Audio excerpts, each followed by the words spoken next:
So thank you so much for joining our webinar today. This topic is all about how to help your teenage student stay engaged and motivated in school.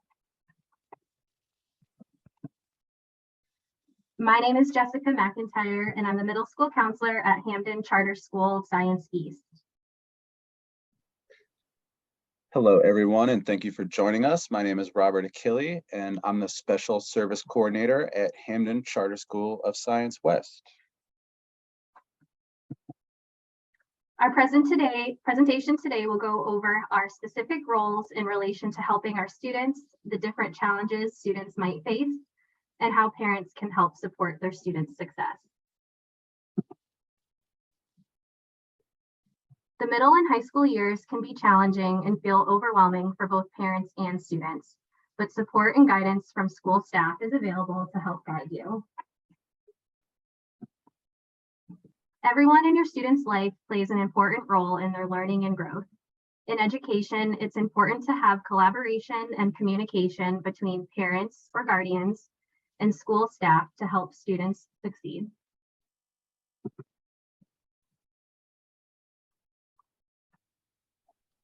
So everyone that works with students, they all have a very specific role to play. So we're going to start by talking about the teacher's role. First and foremost, teachers, school administrators, and everyone that works with students, their most important responsibility is to provide a safe and supportive environment. We want to make sure that the kids are comfortable in school and they're ready to learn and they feel that they're in a safe, supportive environment and ready to really engage in the curriculum. The teacher's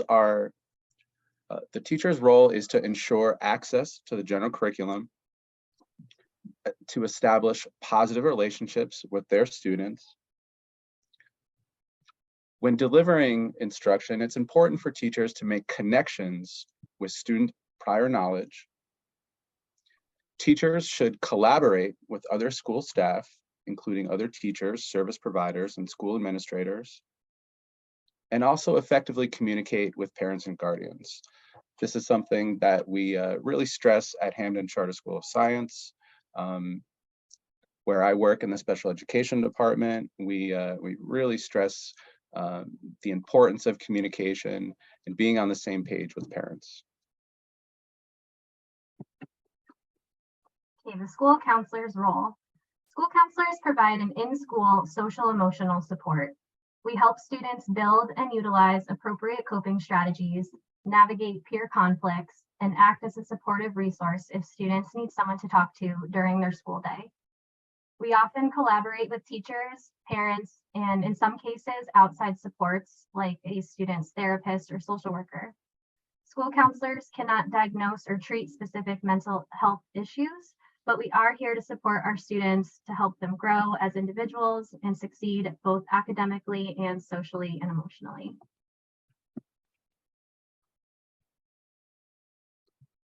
So next we'll discuss the parent and student role. Parents and guardians also have a responsibility to communicate with the school and with the student.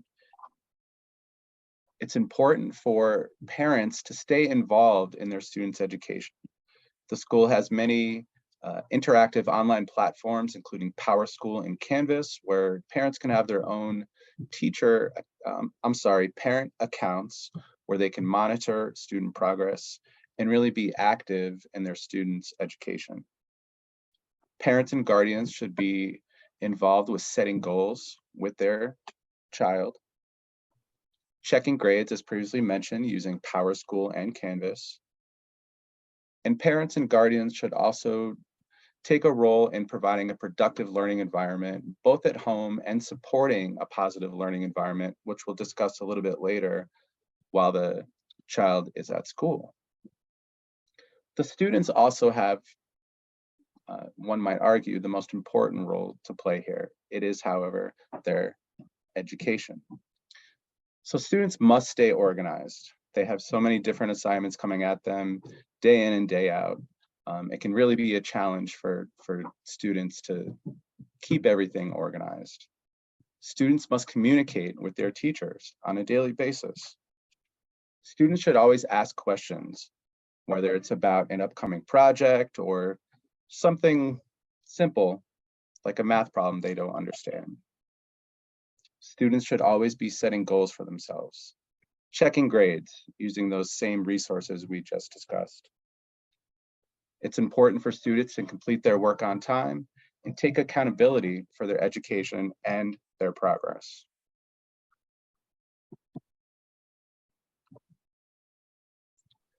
So today's whole webinar is about motivation and engagement.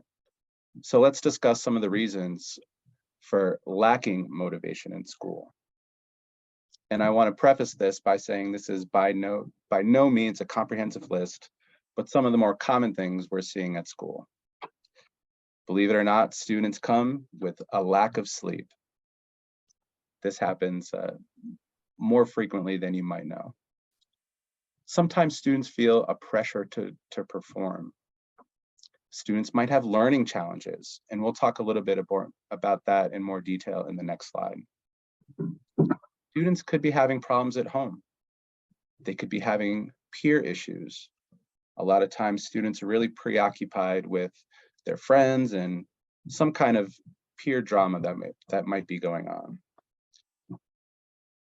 Many students have mental health challenges.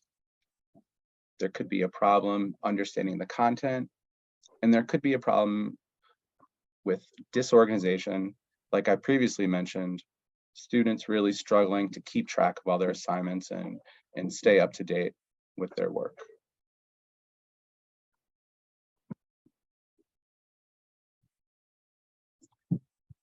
So students may also have learning challenges.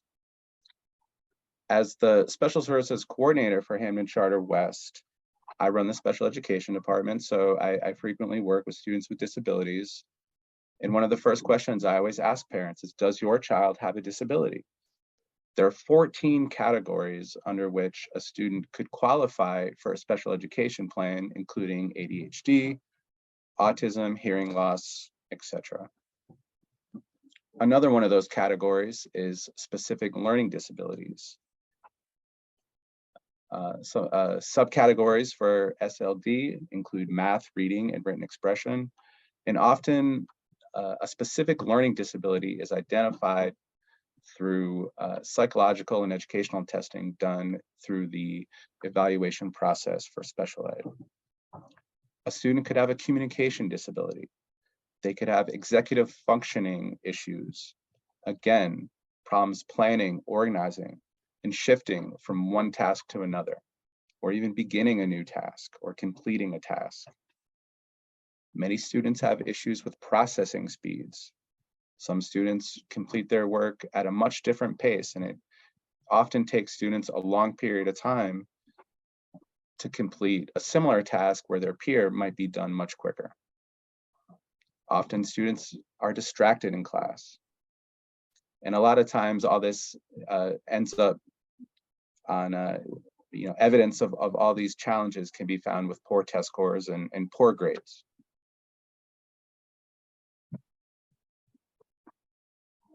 Students who have mental health challenges might find that they're also lacking motivation in school. Many teens are impacted by mental health conditions, whether it's diagnosed or not. Stress and anxiety can negatively affect your child's ability to focus and concentrate in school. A teenager's social life is incredibly important to their overall growth and happiness. So conflicts with peers or friends can cause students to withdraw at school, both socially and academically. Stress at home or outside of school can also impact a teen's mental state, making grades and schoolwork the last thing on their mind. It's important to communicate with your child and offer support when they're dealing with challenges that could negatively affect their mental health. They may not know how to appropriately express their feelings, so providing them a non-judgmental space to speak with you will help them better process their emotions. It's important to be observant of your child's actions and behaviors. Be aware of sudden changes in their mood, eating, and sleeping habits. They may choose to isolate themselves or become withdrawn from people and activities that they typically enjoy. You may notice a major or sudden change in academic performance or school behavior. These could all be potential signs of anxiety. We always encourage parents to connect with their school counselor or pediatrician if you're unsure of how to address mental health with your child. Additionally, you know your child best. So if you have any concerns about their safety, well-being, or mental health, contact your pediatrician, a mental health provider, or your local crisis line right away. There are a number of resources available for individuals who struggle with mental health challenges. There is a 24-hour Massachusetts statewide crisis line, so you can either call or text that number. Or for local providers, you can also contact your child's school, doctor, or local police department for that contact information. The pediatrician is always a good resource as well. Doctors should always be made aware of any mental health concerns that you might have with your child. They can make diagnoses and referrals for support, and they can also prescribe medication if that's necessary. Some students do have therapists that they work with outside of school. So if you would like your mental health provider to connect with your child's school counselor, you can let them know. So if you would like your school counselor to have access to your child's therapist to collaborate on different goals or to see what they're working on, definitely reach out to your school counselor and let them know, and they can get that together for you.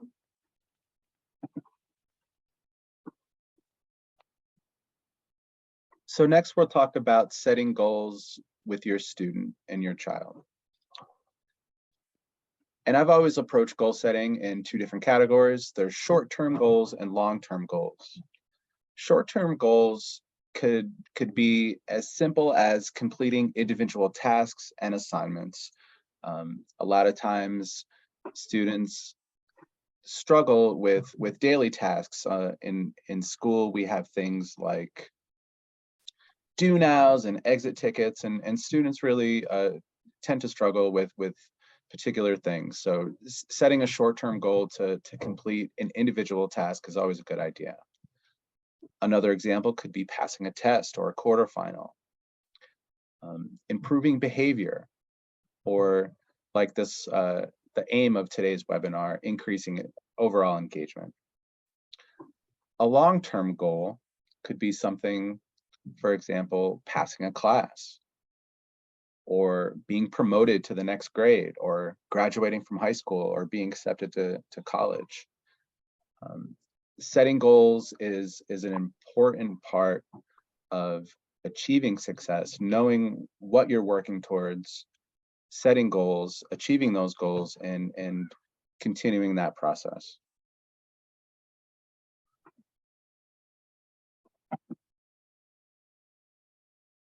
In conjunction with goal setting, we thought we'd talk a little bit about growth mindset, which is simply a belief that talents can be developed through hard work, good strategies, and input from others. A growth mindset simply is the idea that a certain set of skills can be improved upon and that they're not fixed. I'm a big sports fan. I'm also a musician, so I like to think about a growth mindset in these terms. If you're an athlete, a baseball player, if you practice over and over again, your skills will improve. Same thing with music, same thing with education. And really this can be applied to just about anything in life. Some misconceptions about what a growth mindset is that it's just a positive outlook. While positivity is certainly an important part of it, just having a positive outlook does not mean that you have a growth mindset. Another misconception is that a growth mindset is just about praising and rewarding effort.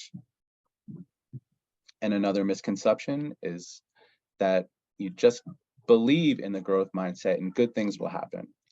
This is not necessarily the case here. These are all misconceptions. In education,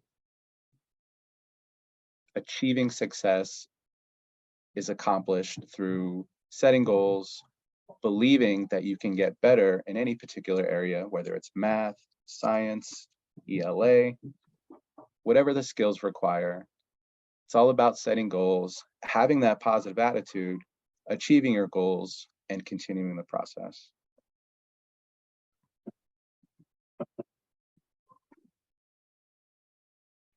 Next, we'll talk about having a positive learning environment.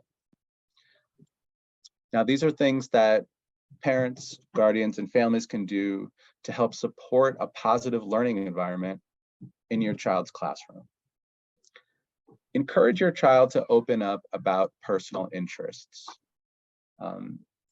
For students, this can be a very challenging thing, and it's something that many teachers take for granted. But when your child is able to open up, share a little bit about them, whether it's a sports program or a music instrument that they're interested in, it really helps create a bond. Parents can learn about your school's positive behavior program. Hampden Charter School of Science has a terrific PBIS program with lots of incentives that really help to motivate and engage students. Parents should always celebrate success and achievement. Parents should also promote positive and peer interactions. Again, students are often distracted while at school when they're dealing with negative peer interactions. So it's important to have support from parents and guardians in regards to this. And establish clear expectations and routines. As a parent myself, I have these conversations with my kids frequently. And as someone in the school department, it's very important to communicate with teachers and students about expectations and routines. All of this contributes to a positive learning environment.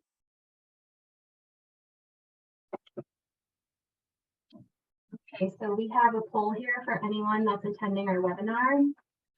So at this time, you should be able to see a poll pop up on your screen.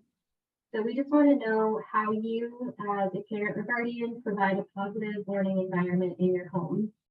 Do you establish routines? Is there a dedicated workspace in your home? Do you encourage your students' success with any kind of positive praise? Do you help build organizational skills with your child? Or do you provide a combination of all the above? So we'll just take a minute to let everyone answer,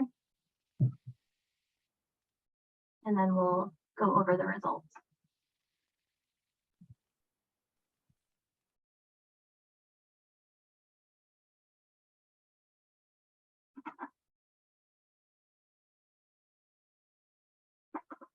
Okay, so I think it's important to know that there's no perfect answer here. I think as long as you are being a supportive guardian or parent to your child, that's what's most important. I am seeing a lot of results that say that they're all of the above, which is wonderful to see. We also have many people selecting routine. As we heard, that's really important for student success to have that predictable routine. Again, I think if you're here in this webinar, you're showing already that you're here to provide a positive learning environment for your child. So that's really, really great. Awesome. Thank you all so much for participating in the poll.